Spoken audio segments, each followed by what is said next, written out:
നമസ്കാരം കൂട്ടുകാരെ, focus learning ഹബിലേക്ക് സ്വാഗതം. ഇന്ന് നമ്മൾ നോക്കുന്നത് PSC പരീക്ഷകളിൽ എപ്പോഴും ചോദിക്കുന്ന 20 ഇംഗ്ലീഷ് ഗ്രാമർ ചോദ്യങ്ങളാണ്.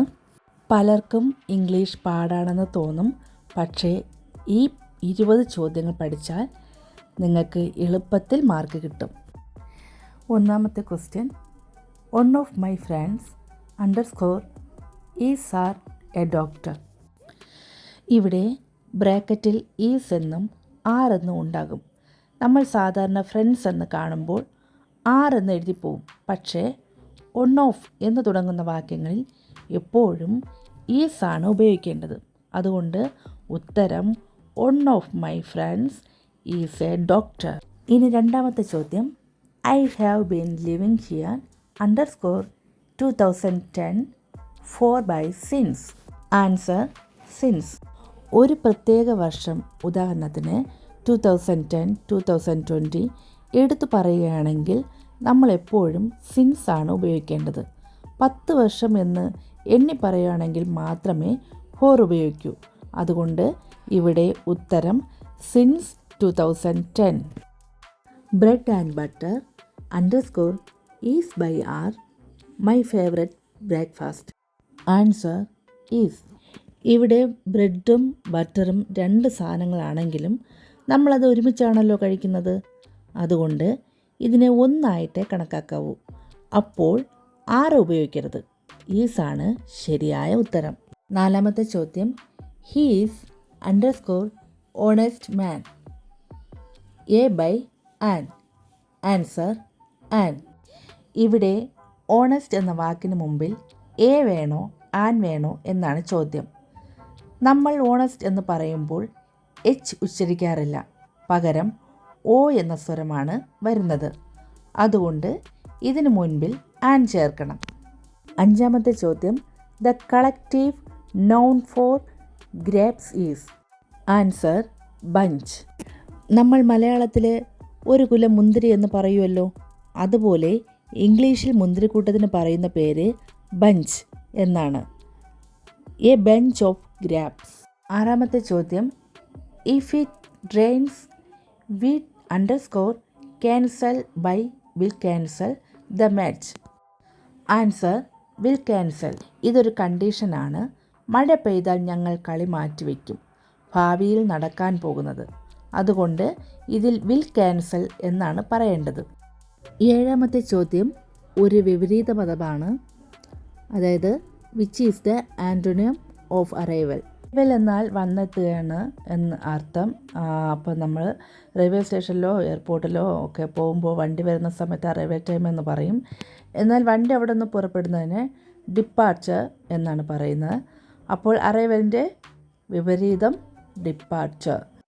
8, I am used to _ get up by getting up early. ശ്രദ്ധിക്കൂ, ഐ ആം യൂസ്ഡ് ടു എന്ന് തുടങ്ങുന്ന വാക്യങ്ങളിൽ നമ്മളെപ്പോഴും ING ചേർത്ത വാക്കാണ് ഉപയോഗിക്കേണ്ടത്. അതുകൊണ്ട് ഇവിടെ ഗെറ്റപ്പ് എന്നല്ല പറയേണ്ടത്, പകരം ഗെറ്റിംഗ് അപ്പ് എന്നാണ് പറയേണ്ടത്.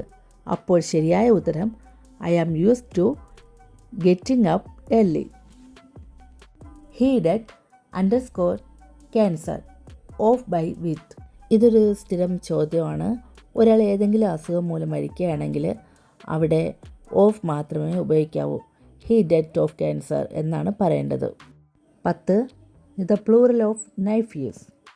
ഇവിടെ നൈഫ് എന്നാൽ കത്തി. അതിൻ്റെ ബഹുവചനം, അതായത് കുറേ കത്തികൾ ഉണ്ടെങ്കിൽ നമ്മൾ ഇംഗ്ലീഷ് നൈവ്സ് എന്ന് പറയണം. അവസാനം വെസ് ചേർക്കണം എന്നോർത്താൽ മതി. 11, identify the correctly split word. Committee. ഈ വാക്കിൻ്റെ സ്പെല്ലിംഗ് എപ്പോഴും പരീക്ഷയ്ക്ക് തെറ്റാറുണ്ട്. കമ്മിറ്റി എന്ന് എഴുതുമ്പോൾ ഓർത്ത് വയ്ക്കാൻ ഒരു സൂത്രമുണ്ട്. ഇതിൽ 2 M 2 T 2 E എന്നിവ വരണം. ഇത് ഓർത്താൽ ഈ മാർക്ക് പോവില്ല. 12, a bolt from the blue means. ഇതിൻ്റെ അർത്ഥം എന്താണെന്നറിയാമോ? പെട്ടെന്നുണ്ടാകുന്ന, അതായത് നമ്മൾ ഒട്ടും പ്രതീക്ഷിക്കാത്ത ഒരു സംഭവം എന്നാണ് ഇതിൻ്റെ അർത്ഥം. അതായത് നമ്മൾ മലയാളത്തിൽ ഇതിന് ഇടിത്തി എന്നൊക്കെ പറയില്ലേ, അത് തന്നെയാണ്. അപ്പോൾ അതുകൊണ്ട് ഇതിൻ്റെ ആൻസർ അൺഎക്സ്പെക്റ്റഡ് ഇവൻറ്റ്. 13ാമത്തെ ചോദ്യം, ഹി ജംപ്ഡ് അണ്ടർസ്കോർ the river in by into. ഇവിടെ ഒരാൾ പുഴയിലേക്ക് ചാടുകയാണ്. പുറത്തു നിന്ന് അകത്തേക്ക് ഒരു മൂവ്മെൻറ്റ് ഉള്ളത് കൊണ്ട് നമ്മൾ ഇൻ ഉപയോഗിക്കരുത്, പകരം ഇൻ ടു ആണ് ഉപയോഗിക്കേണ്ടത്. അപ്പോൾ answer he jumped into the river. 14 junior underscore than by to. Junior, senior എന്നിങ്ങനെയുള്ള വാക്കുകൾക്ക് ശേഷം എപ്പോഴും ടു ആണ് ചേർക്കേണ്ടത്. എക്സാമിന് നമ്മളെ ദാൻ തന്ന് പറ്റിക്കാൻ നോക്കും, പക്ഷേ ടു തന്നെ എഴുതണം. 15 the feminine gender of horse is. കുതിരയുടെ സ്ത്രീലിംഗ രൂപം ഏതാണെന്നാണ് ചോദ്യം. നമ്മൾ മലയാളത്തിൽ പെൺകുതിര എന്നൊക്കെ പറയുമല്ലോ, ഇംഗ്ലീഷിൽ അതിനെ വിളിക്കുന്നത് മെയർ എന്നാണ്. അപ്പോൾ answer mare. 16 study of birds is called. പക്ഷികളെക്കുറിച്ചുള്ള പഠനത്തിന് പറയുന്ന പേരെന്താണ്?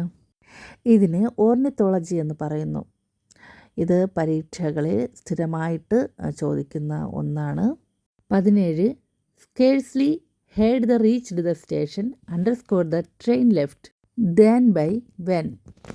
ഈ ചോദ്യത്തിൽ സ്കേഴ്സ്ലി അല്ലെങ്കിൽ ഹാർഡ്ലി എന്ന് കണ്ടാൽ കണ്ണടച്ച് വെൻ എന്ന് എഴുതിക്കോളൂ. എക്സാമിന് ദേൻ എന്ന് തന്ന് നമ്മൾ പറ്റിക്കാനൊക്കെ നോക്കും, പക്ഷേ ഉത്തരം വെൻ ആണ്.